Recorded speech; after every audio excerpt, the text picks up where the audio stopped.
Good morning, welcome to 95 news. ప్రతిక్షణం ప్రజాక్షేమం కోసం. ముందుగా పేపర్ వార్త కార్యక్రమానికి స్వాగతం.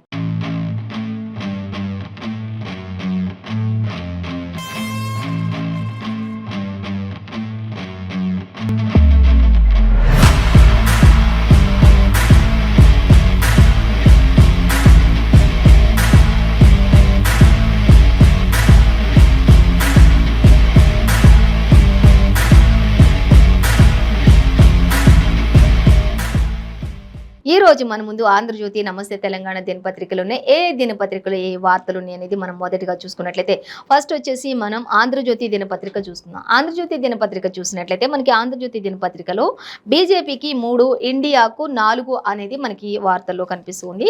సో అలాగే మరొక వార్త చూసినట్లయితే చైనాకు చెక్ పెడదామంటూ మనకి ఎక్కడైతే ప్రధాన వార్తగా ఇచ్చారు. సో ఈ రోజు చూసుకున్నట్లయితే మనకి స్వేచ్ఛాయుత, సమ్మిళిత, సుస్థిర ఇండో పసిఫిక్ కోసం కృషి చేద్దాం అనే దానికి సంబంధించి ఇచ్చారు.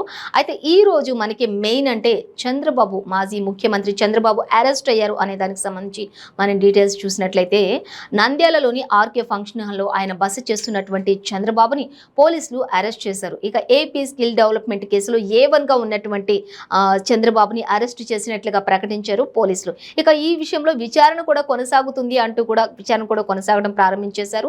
రాష్ట్రంలో ఈ విషయం అయితే ఒక సంచలనం రేపిందని అయితే చెప్పుకోవచ్చు. ఏపీ స్కిల్ డెవలప్మెంట్ కుంభకోణం కేసులో చంద్రబాబును పోలీసులు అరెస్ట్ చేయడం పట్ల సర్వత్రా అంతా కూడా ఉద్రిక్తత వాతావరణం అయితే నెలకొంటూ ఉంది. ఇక చంద్రబాబును అక్కడ A1గా ఉన్నారు అనేది కూడా క్లియర్ గా మెన్షన్ చేశారు. మనకి చంద్రబాబును అరెస్ట్ చేసేందుకు కూడా నిన్న అర్ధరాత్రి దాటాక భారీ ఎత్తున పోలీసులు కూడా అక్కడికి చేరుకుని నంద్యాలలోని చంద్రబాబును ఆయన బస చేస్తున్నటువంటి బస్సు ఏదైతే ఉంటుందో ఆ బస్సు వద్దకు పోలీసులంతా కూడా అర్ధరాత్రి సమయంలో భారీ ఎత్తున చేరుకున్నారు. ఇక డిఐజీ రఘురామరెడ్డి ఆధ్వర్యంలోనే ఇదంతా కూడా కొనసాగింది. దాదాపుగా 500 మంది పోలీసులు అక్కడికి వచ్చి చేరారని కూడా మనకి తెలుస్తుంది. ఇక బస్సు డోర్ నాక్ చేసి మరీ చంద్రబాబును అరెస్ట్ చేస్తున్నట్లుగా కూడా వారు తెలిపారు. ఇంకా డిఐజీ రఘురామరెడ్డి అప్పటికే అక్కడ ఉన్నటువంటి టీడీపీ నేతల్ని పోలీసులు బలవంతంగా బయటకు పంపించేసే పరిస్థితి నేపథ్యంలో ఇక అర్ధరాత్రి రావాల్సిన అవసరం ఏంటి, ఏముంది అంటూ కూడా పోలీసులకు ఇటు వీరికి మధ్య కొంత వాగ్వాదం కూడా జరిగిందని అయితే మనం చెప్పుకోవచ్చు. ఈ క్రమంలో పోలీసులు టీడీపీ నేతలకు మధ్య స్వల్పంగా కొంత ఘర్షణ వాతావరణం కూడా అక్కడ నెలకొంది. ఇక జెడ్ కేటగిరీలో ఉన్నటువంటి తమ నాయకుడిని అర్ధరాత్రి ఎలా అరెస్ట్ చేస్తారు అంటూ కూడా టీడీపీ నేతలు అడ్డు తగిలారు. దీంతో పోలీసులు, టీడీపీ నేతలు అంతా కూడా అక్కడ వార్నింగ్ ఇచ్చినట్లుగా తెలుస్తుంది. ఇక అడ్డు తొలగకపోతే బస్సు లాక్కుని మరీ తీసుకెళ్తాము అంటూ కూడా పోలీసులు అక్కడ వారికి అందరికి కూడా హెచ్చరికలు చేసినట్లు కూడా మనకి తెలుస్తుంది. సో అలాగే దాదాపు ఆ విషయం 2 గంటల పాటు కూడా హైడ్రామాగా నడిచిందని చెప్పుకోవచ్చు. ఇక ఈ క్రమంలో బస్సు నుంచి చంద్రబాబు మొత్తంగా ఇంకా చేసేది ఏమీ లేక తప్పదు అనుకుని ఆయన బయటకు వచ్చేసారు బస్సులో నుంచి. ఇక చంద్రబాబును అరెస్ట్ అయితే మొత్తానికి చేసేశారు. వైద్య పరీక్షల కోసం ప్రజెంట్ అయితే ఆయన కోసం వైద్యులు కూడా రప్పించేసి వైద్య పరీక్షలు కూడా చేస్తున్నటువంటి పరిస్థితి నెలకొంది. మనకి ఈ రోజు అయితే మనకి పేపర్స్లో అయితే రాలేదు, కానీ ఇది ఒక మనం హాట్ టాపిక్గా అయితే చెప్పుకోవచ్చు అనేది మనకి ఇక్కడ మెయిన్గా ఇవ్వడం జరుగుతుంది. సో ఇంకా దానికి సంబంధించి ఇక మరిన్ని డీటెయిల్స్ కూడా మనకి త్వరలో ఇంకా తెలుస్తూనే ఉంటాయి అనేది మనకి మెయిన్ ఈ రోజు హాట్ టాపిక్ అయితే ఇది.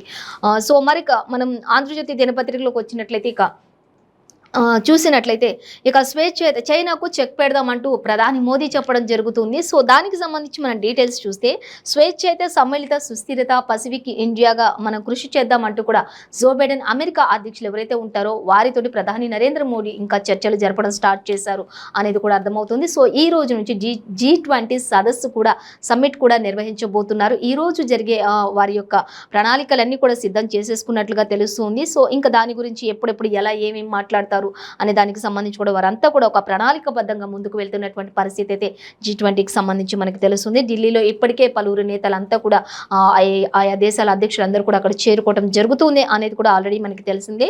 సో ఈ రోజు రేపు కూడా ఖచ్చితంగా ఈ ఢిల్లీలో ఈ సమ్మిట్ జరుగుతూ ఉంది G20 సదస్సుకు సంబంధించి అనేది అయితే మనకి క్లియర్గా ఆల్రెడీ తెలిసిన విషయమే. సో ఇక తెలుగు రాష్ట్రాలకు G20 హస్తకళల ఎగ్జిబిషన్లో తెలుగు రాష్ట్రాల స్టాల్స్ కూడా అక్కడ ఉన్నాయని మనం చెప్పుకోవచ్చు అనేది అయితే మనకి క్లియర్గా ఇక్కడ మెన్షన్ చేశారు. ఇంకా ఢిల్లీలో ఇప్పటికే కట్టుదిట్టమైన భద్రత కూడా అక్కడ చేశారు అనేది కూడా మనకి ఇక్కడ ఇవ్వడం జరుగుతుంది. G20 నేపథ్యంలో ఇంకా దుర్భేద్యంగా మారినటువంటి అక్కడ నగరం అంటూ కూడా మనకి ఇక్కడ క్లియర్గా మెన్షన్ చేశారు. సో దానికి సంబంధించి ఇంకా డీటెయిల్స్ చూసుకుందాం. ఇంకా చూసినట్లయితే అలాగే మరొక హెడ్లైన్ మనం చూసినట్లయితే 15 మంది నేతల చూపు కాంగ్రెస్ వైపే ఉంది అంటూ కూడా మనకి ఇక్కడ ఒక వార్త అయితే మనకి ఆంధ్రజ్యోతి దినపత్రికలు ఇచ్చారు. సో దానికి సంబంధించి కూడా మనం డీటెయిల్గా చూసుకుందాం తర్వాత. ఇప్పుడైతే మెయిన్ హెడ్లైన్ మాత్రమే ఇది. సో అలాగే ఎమ్మెల్సీ పల్లాకు మంత్రి కేటీఆర్ ఒక షాక్ ఇచ్చారు అనేదైతే మనకి ఇదొక హెడ్లైన్ ఇచ్చారు. ఎమ్మెల్సీ పల్లాకు మంత్రి కేటీఆర్ ఒక షాక్ ఇచ్చినట్లుగా తెలుస్తుంది అనేది కూడా మనకి హెడ్లైన్ గా ఇచ్చారు. అలాగే ఇంకా కేసీఆర్ ను చూసి చాలా నేర్చుకున్నాను అంటూ మనకి గవర్నర్ తమిళిసై సౌందరరాజన్ కూడా చెప్తూ ఉన్నారు. ఏం నేర్చుకున్నారు అనేది, అది ఎద్దేవా చేస్తున్నారా లేకపోతే నిజంగానే నేర్చుకున్నారా ఏంటి అనే దానికి సంబంధించి కూడా మనం డీటెయిల్ గా చూద్దాం. అలాగే మరొక హెడ్లైన్ చూస్తే ఏ ఎన్నికలు వద్దు అంటూ కూడా ఇక్కడ అడుగుతూ ఉన్నారు. అసెంబ్లీ ముంగిట వద్దనే ఉద్దేశంలోనే బీఆర్ఎస్ సర్కార్ అడుగుతుంది. అసలు ఏ ఎన్నికలు వద్దు ఏంటి అనేది. ఇక నంద్యాలలో ప్రస్తుతానికి హై టెన్షన్ అంటూ కూడా మనకి ఇవ్వడం జరుగుతుంది. ఇక చంద్రబాబును అరెస్ట్ చేస్తారని పెద్ద ఎత్తున ప్రచారం అయితే కొనసాగుతుంది నిన్నటి వరకు కూడా. కానీ అర్ధరాత్రి దాటిన తర్వాత జరగాల్సిందంతా కూడా జరిగిపోయింది అని కూడా మనకు ఆల్రెడీ తెలిసిన విషయమే. సో దీనికి సంబంధించి నారా లోకేష్ కూడా అంటే తెలుగుదేశం పార్టీ ముఖ్య నారా లోకేష్ కూడా తీవ్ర స్థాయిలో ఆయన స్పందించారనేది కూడా తెలుస్తుంది. యువగళం పాదయాత్రను కూడా ఆయన పక్కన పెట్టేసి ఆయన అక్కడికి స్పందించి హుటాహుటిన అరెస్ట్ చేసిన ప్రాంతానికి కూడా వెళ్ళారు. కానీ పోలీసులు ఎవరు కూడా ఆయనను అక్కడికి వెళ్ళనివ్వలేదు అంటూ కూడా తెలుస్తూ ఉంది అనేది కూడా ఇంకా మనకి ఆల్రెడీ తెలిసిన విషయమే ఇది. సో ఇప్పుడైతే ఈ రోజు అయితే మనకి హాట్ టాపిక్ ఇదే అని చెప్పుకోవచ్చు అనేది కూడా ఇచ్చారు. ఇక చంద్రబాబు వద్దకు వెళ్ళకూడదు అంటూ పోలీసులు నారా లోకేష్ ను కూడా ఆపేశారు అనేది మనకి క్లియర్ గా ఇచ్చారు. సో మరిన్ని డీటెయిల్స్ కూడా మనం చూద్దాం. అలాగే ఇక బీజేపీకి 3, ఎన్డీఏకు 4 అనే దానికి సంబంధించి మనం చూసినట్లయితే 6 రాష్ట్రాల ఉప ఎన్నికల్లో మిశ్రమ ఫలితాలు ఉంటాయి. యూపీలో స్థానాన్ని నిలబెట్టుకున్నటువంటి ఎస్సీ అంటూ కూడా మనకి ఇక్కడ ఇచ్చారు. ఎస్పీ అంటూ కూడా మనకి ఇక్కడ ఇవ్వడం జరుగుతుంది. సో దీనికి సంబంధించి అయితే మనకి ప్రధాన హెడ్లైన్ గా మాత్రమే స్మాల్ హెడ్లైన్ గా ప్రస్తావించారు. కానీ మిగతా డీటెయిల్స్ అన్ని కూడా మనకి 9వ పేజీలో ఇచ్చినట్లుగా మనం గమనించవచ్చు. సో అలాగే ఇంకా మనం చూసినట్లయితే దానికి సంబంధించి డీటెయిల్స్ అక్కడ మనం 9th పేజీలో చూడొచ్చు.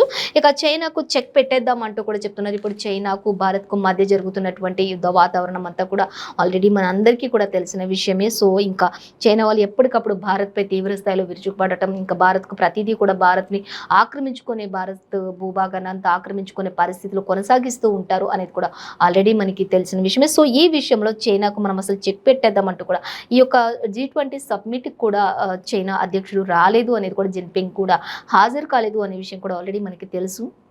ఇంకా అలాగే దానికి సంబంధించి చూసినట్లయితే ఇందుకు క్వాడ్ బలోపేతమే మార్గంగా ఉంటుంది అంటూ మోదీ బైడెన్ సంయుక్త నిర్ణయాలు తీసుకున్నారు ఈ విషయంలో అనేది కూడా.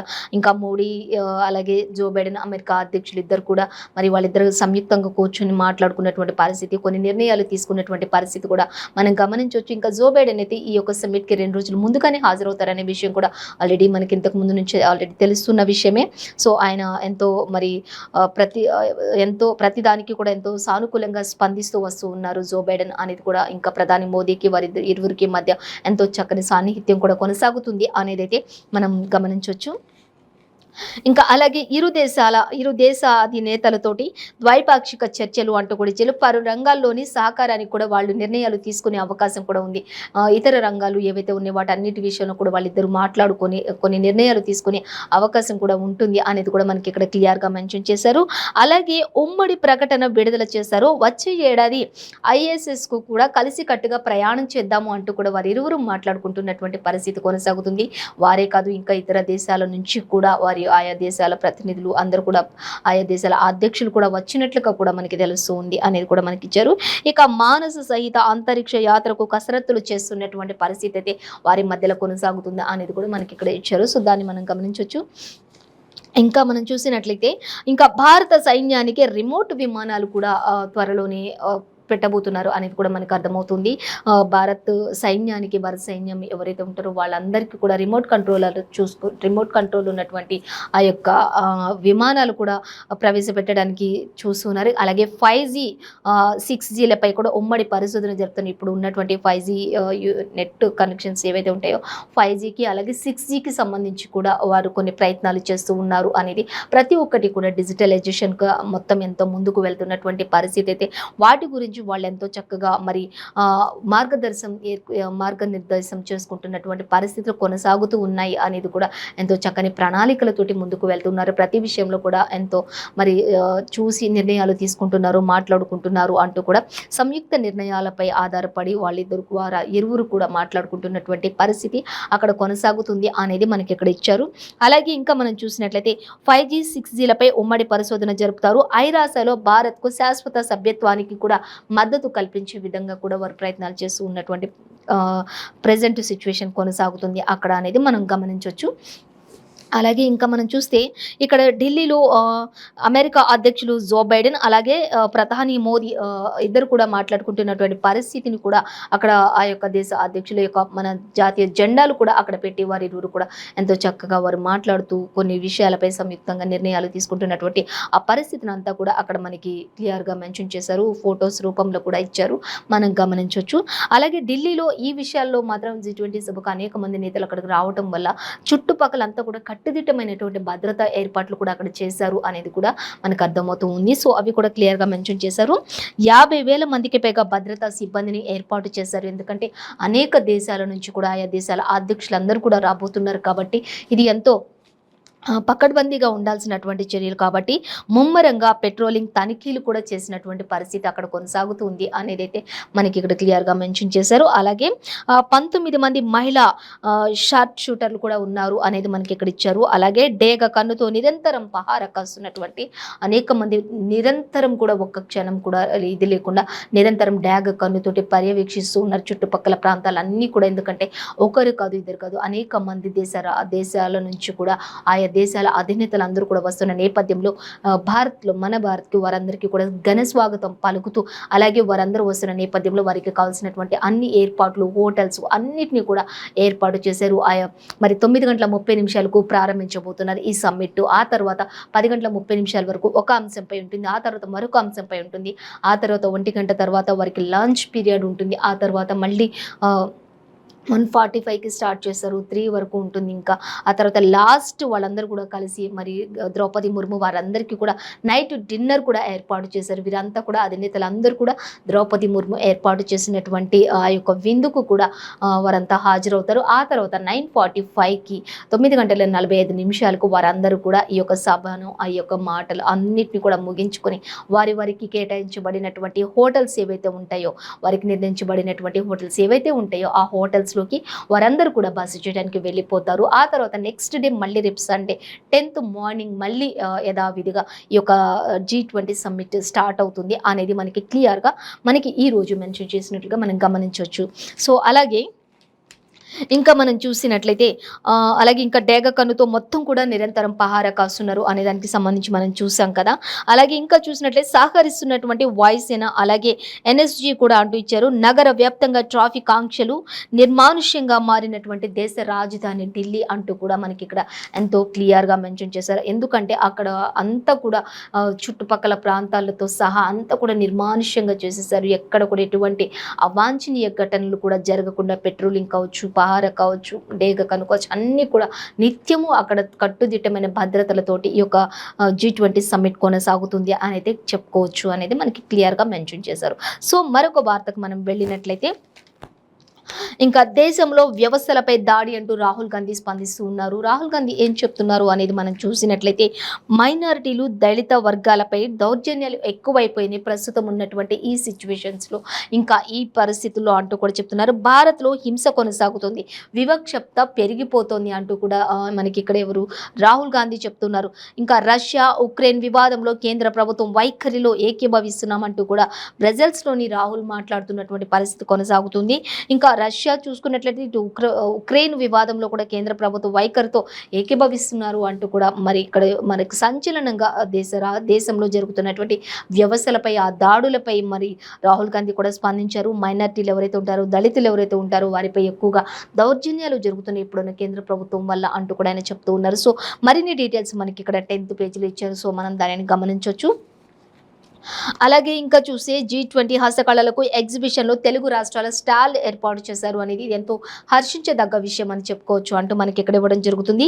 విక్రయానికి ప్రముఖ హస్తకళలు ఉత్పత్తులు అలాగే కరీంనగర్ సిల్వర్ ఫీలింగ్ ప్రత్యేక ఆకర్షణగా అక్కడ నెలకొంది అనేది కూడా మనకి తెలుస్తూ ఉన్నట్లుగా ఇచ్చారు.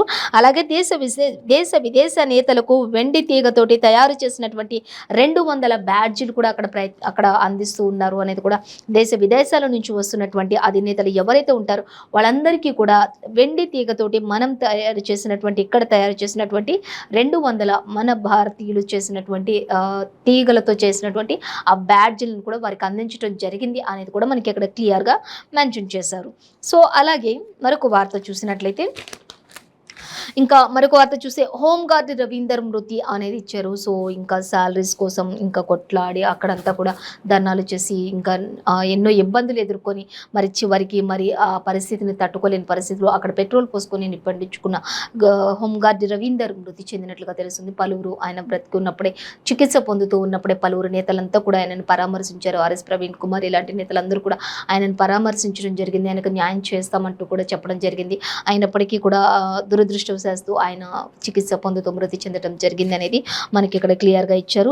ఇక 3 రోజుల పాటు మృత్యుతో పోరాటం చేశారు. అపోలో ఆసుపత్రిలో చికిత్స పొందుతూ తుది శ్వాస విడిచారు అనేది మనకి ఇక్కడ ఇవ్వడం జరుగుతుంది. అలాగే రవీందర్ భార్య కుటుంబ సభ్యులు ఆందోళనకారులపై చర్యలు తీసుకోవాలని డిమాండ్ చేస్తున్నారు. రవీందర్ భార్య ఎవరైతే ఉంటారో కుటుంబ సభ్యులు అలాగే వారి పిల్లలు ఎవరైతే ఉంటారో వాళ్ళందరూ కూడా తీవ్ర డిమాండ్ చేస్తున్నారు. బాధ్యులు ఎవరైతే ఉన్నారో వాళ్ళపై కఠిన చర్యలు ఖచ్చితంగా తీసుకోవాల్సిందే అంటూ కూడా వాళ్ళు ఖచ్చితంగా బాగా డిమాండ్ చేస్తూ ఉన్నటువంటి పరిస్థితి అక్కడ నెలకొంది అంటూ కూడా మాకు న్యాయం చేయండి అంటూ కూడా వారంతా కూడా ఏకకంఠంతో అక్కడ కూర్చొని భీష్మించుకుని కూర్చున్నారు అనేది కూడా మనకి ఇక్కడ ఇచ్చారు. సో అలాగే దానికి సంబంధించి ఇంకా డీటెయిల్స్ చూస్తే మధ్యాహ్నం దాకా కూడా ఆసుపత్రి వద్ద బైఠాయించారు. ఇక ఏఎస్ఐ కానిస్టేబుల్ కేసు నమోదు చేశారు. ఆసుపత్రికి వచ్చిన రేవంత్ అలాగే చాడ వెంకటరెడ్డి, కేఏ పాల్ అలాగే రవీందర్ భార్యను పరామర్శించిన ఇంకా ఇతర నేతలంతా కూడా అంటూ కూడా ఇచ్చారు. వారందరూ కూడా అక్కడికి రావడం జరిగింది, పరామర్శించడం జరిగింది. వారందరి సమక్షంలో వారికి ఇంకా న్యాయం చేస్తామని చెప్పడం కూడా జరిగింది అనేది కూడా మనకి క్లియర్గా మెన్షన్ చేశారు. సో ఇంకా మరిన్ని డీటెయిల్స్ కూడా 12th పేజీలో మనం చూడొచ్చు, గమనించవచ్చు. అలాగే మరొక వార్త చూస్తే కేసీఆర్ని చూసి చాలా నేర్చుకున్నాను అంటూ ఉన్నారు గవర్నర్ తమిళిసై సౌందరరాజన్. సో ఏంటి అనేది డీటెయిల్గా చూసినట్లయితే ఆయనతో పని చేస్తే ఏ సీఎంతోనైనా పని చేయొచ్చు అంటూ కూడా ఆమె ఎంతగానో చెప్తూ ఉన్నటువంటి పరిస్థితి మనం ఇక్కడ గమనించవచ్చు. అలాగే రాజ్భవన్ ప్రగతి భవన్ మధ్య గ్యాప్ అసలు చూడలేదు అంటూ కూడా ఆవిడ చెప్పడం జరుగుతుంది. అలాగే ఇంకా ఇంకా చూసినట్లయితే కపటత్వం రాజకీయ ఉద్దేశాలు నాకుండవు అంటూ కూడా ఆవిడ చెప్తూ ఉన్నారు. కపట మనసు కానీ రాజకీయాలు చేయటం కానీ ఒక విషయాన్ని పదే పదే ఏదో రాజకీయం చేస్తూ దానిని పెద్ద ఇష్యూ చేసుకుంటూ వెళ్ళటం కానీ అలాంటివి నాకు అలవాటు లేవు. కానీ ఒకటి మాత్రం చెప్పగలను, ఇప్పుడున్న ప్రజెంట్ సీఎం కేసీఆర్తో వర్క్ చేస్తే మాత్రం ఏ సీఎం దగ్గరనే ఎలాంటి వాళ్ళ దగ్గరైనా వర్క్ చేయొచ్చు అనేది నేను బాగా నేర్చుకున్నాను అంటూ ఆవిడ చెప్పడం జరుగుతుంది. సో ఇది ఎలా చెప్తున్నారు అనేది అయితే అర్థం కావట్లేదు. కానీ సనాతనంపై స్టాలిన్ వ్యాఖ్యలు సరికాదు అంటూ కూడా ఆవిడ ఈ విషయంలో కూడా స్పందించినట్లుగా ఇచ్చారు. సనాతన ధర్మంపై స్టాలిన్ ఆ విధంగా అనడం కూడా సరైన పద్ధతి అయితే కాదు అంటూ కూడా ఆవిడ చెప్పడం జరుగుతుంది. అలాగే ఇక 4 ఏళ్ల పాలన సంతృప్తినిచ్చింది అంటూ కూడా తమిళిసై సౌందరరాజన్ పేర్కొన్నారు. ఇంకా ఈ 4 ఏళ్ల నుంచి జరుగుతున్నటువంటి పాలనలో నేను చాలా సంతృప్తిగా ఉన్నాను అనేది నాకు సంతృప్తినిచ్చింది అంటూ కూడా చెప్పడం జరుగుతూ ఉంది అనేది మనకి క్లియర్గా మెన్షన్ చేశారు. సో ఇంకా మరిన్ని డీటెయిల్స్ కూడా మనం 12th పేజీలో గమనించవచ్చు. ఇక అలాగే మరొక వార్త మనం చూసినట్లయితే ఏ ఎన్నికలు వద్దు అంటూ అసెంబ్లీ ముంగిట వద్దనే ఉద్దేశంతో బీఆర్ఎస్ సర్కార్ ఉంది అనేది మనకి ఇక్కడైతే క్లియర్గా ఇచ్చారు. సో దానికి సంబంధించి చూస్తే స్థానిక సంస్థలో 6117 స్థానాలు ఖాళీగా ఉన్నట్లుగా తెలుస్తుంది అంటే ఇచ్చారు. 3 ఏళ్లుగా ఎన్నికలకు సర్కారు వెనుకంజ వేసిందని చెప్పుకోవచ్చు దీనికి సంబంధించి. అలాగే ఇక ఎన్నికలు జరిపితే మాత్రం వర్గపోరు తప్పదు అనే భయంతోనే ఉన్నారు అంటూ ఒక క్వశ్చన్ మార్క్ అయితే పెట్టారు. ఖచ్చితంగా ఈ ఎన్నికలు అసలు ఏ ఎన్నికలు వద్దు అనట్లేదు, ఇటు జరగాలి అన్నట్లు లేదు. కానీ అసెంబ్లీ ముంగిట మాత్రం వద్దు అనే ఉద్దేశంతో బీఆర్ఎస్ సర్కార్ అయితే ఉంది ప్రస్తుతానికి అనేది మనకి ఇక్కడ క్లియర్గా ఇవ్వడం జరుగుతుంది. సో అలాగే ఇంకా మనం చూసినట్లయితే 13 నియోజకవర్గాల్లో కార్మికులు ఓట్లే కీలకంగా ఉంది అనేది కూడా మనకు అర్థమవుతుంది. అలాగే గత ఎన్నికల్లో ఇచ్చినటువంటి హామీలను నెరవేర్చని బీఆర్ఎస్ ప్రభుత్వం అనేది కూడా మనకి క్లియర్గా మెన్షన్ చేశారు. అలాగే కార్మికుల నుంచి మాత్రం వ్యతిరేకత తప్పదేమోనన్న భయం కూడా బీఆర్ఎస్లో ఇప్పుడు ఒక గుబులు మొదలైంది అనేది కూడా మనకి ఇక్కడ క్లియర్గా ఇచ్చారు. సో దానికి సంబంధించి ఇంకా మరిన్ని డీటెయిల్స్ అయితే మనకి 11th పేజీలో ఇచ్చారు, అంటే ఏ ఎన్నికలు వద్దు అనే దానికి సంబంధించి. సో అలాగే ఇంకా మరొక వార్త మనం చూస్తే నంద్యాలలో హై టెన్షన్ అనేది మనం ఆల్రెడీ ఫస్ట్ న్యూస్ ఈ రోజు అదే చెప్పుకున్నాం. ఎందుకంటే అర్ధరాత్రి దాటిన తర్వాత ఆల్రెడీ మాజీ సీఎం చంద్రబాబు అరెస్ట్ అయ్యారు కాబట్టి మనం ఆల్రెడీ ఫస్ట్ ఈ విషయాన్ని మనం చెప్పుకున్నాం. సో ఇక్కడ మాత్రం మనకి జస్ట్ నిన్న కొంత హై టెన్షనే కాబట్టి మనకి లాస్ట్లో ఇవ్వడం జరిగింది. యాక్చువల్ అయితే ఇది ఈ రోజు అయితే అది ఒక హాట్ టాపిక్ అని చెప్పుకోవచ్చు. ఇక చంద్రబాబును అరెస్టు చేస్తారని పెద్ద ఎత్తున ప్రచారం కొనసాగింది నిన్నటి వరకు అనేది ఇచ్చారు. ఆ తర్వాత ఇక బాబు బస చేసిన హోటల్ వద్ద భారీగా పోలీసులు మోహరించారు. ఈ విషయాన్ని బట్టి భారీగా పోలీసులు ఆల్రెడీ మోహరించేశారు. ఎందుకంటే ఒకవేళ అరెస్ట్ అవుతారేమో అనే డౌట్ ఆల్రెడీ ఉండింది. దానికి కారణంగా పోలీసులు ఆల్రెడీ ఆయన బస చేసిన హోటల్ ఏదైతే ఉందో ఆ హోటల్లో మొత్తం కూడా అక్కడ పోలీస్ భారీగా బందోబస్తు ఏర్పాటు చేసుకున్నారు. రోడ్లపై కూడా టీడీపీ శ్రేణులు నేడు రేపు కూడా కోర్టులకు కూడా అలాగే అన్నిటికీ కూడా సెలవులు ప్రకటించుకున్నట్లుగా తెలుస్తుంది. అందుకే అర్ధరాత్రి ముహూర్తం అంటూ ఒక క్వశ్చన్ మార్క్ పెట్టినట్లుగా తెలుస్తుంది. ఎలాగైనా బాబును జైల్లో పెట్టాలనే కుట్ర మాత్రం ఆల్రెడీ ఉంది. ఇంకా ఏ వన్గా మాత్రం టీడీపీ అధినేత ఉన్నారు అనేది మాత్రం తెలుస్తుంది. ఇక హత్యాయత్నం సహా పలు సెక్షన్ల కింద ఈ కేసు నమోదు చేస్తారేమో అనే ఒక డౌట్ అయితే మెన్షన్ చేశారు. కానీ మొత్తంగా మాత్రం ఆయనని A1గా చంద్రబాబుని A1గా డిసైడ్ చేసేసారు. ఆల్రెడీ అరెస్ట్ కూడా చేసేసారు. ఇంకా దీనికి సంబంధించిన మరిన్ని డీటెయిల్స్ మాత్రం మనకి 12th పేజీలో మనకి ఆంధ్రజ్యోతిలో ఇచ్చినట్లుగా మనం గమనించవచ్చు. ఇక ఎమ్మెల్సీ పల్లాకు మంత్రి కేటీఆర్ ఒక షాక్ ఇచ్చారు అనేది మనం ఇందాక ప్రధానంగా చదువుకున్నాం. సో అది చూసినట్లయితే ఇంకా జనగామ నాయకులతోటి సమావేశమయ్యారు. ఏర్పాటు చేసుకున్నటువంటి రాజేశ్వర్ రెడ్డి అలాగే భువనగిరి దాకా కూడా వెళ్ళి వెనుదిరిగిన పల్లా అంటూ కూడా మనకి ఇవ్వడం జరుగుతుంది. కేటీఆర్ ఫోన్ చేయడం వల్లే మళ్ళీ వెనక్కి వచ్చాను అన్నట్లుగా ఇక్కడ క్వశ్చన్ మార్క్ యాడ్ చేశారు. సో వచ్చారా రాలేదనేది మనకు క్లియర్గా తెలియదు. కానీ మొత్తంగా అయితే ఎమ్మెల్సీ పల్లాకైతే కేటీఆర్ ఒక షాక్ ఇచ్చారు ఒక న్యూస్ తోటి అనేది మాత్రం మనకి మెన్షన్ చేశారు. అలాగే ఇక మధ్యాహ్నం ఇంకా చూసినట్లయితే వివాదాస్పదంగా మారినటువంటి నియోజకవర్గాలపై బీఆర్ఎస్ వర్కింగ్ ప్రెసిడెంట్ ఫోకస్ పెట్టారు. మంత్రులు తలదూర్చొద్దు అంటున్నటువంటి సమయం కూడా ఇప్పుడు ఎవరు కూడా మరి కేటీఆర్ ఒకే విషయంలో ఫోకస్ పెట్టారు. వివాదాస్పదంగా మారిన నియోజకవర్గాలపై ఆయన ఫోకస్ పెట్టారు.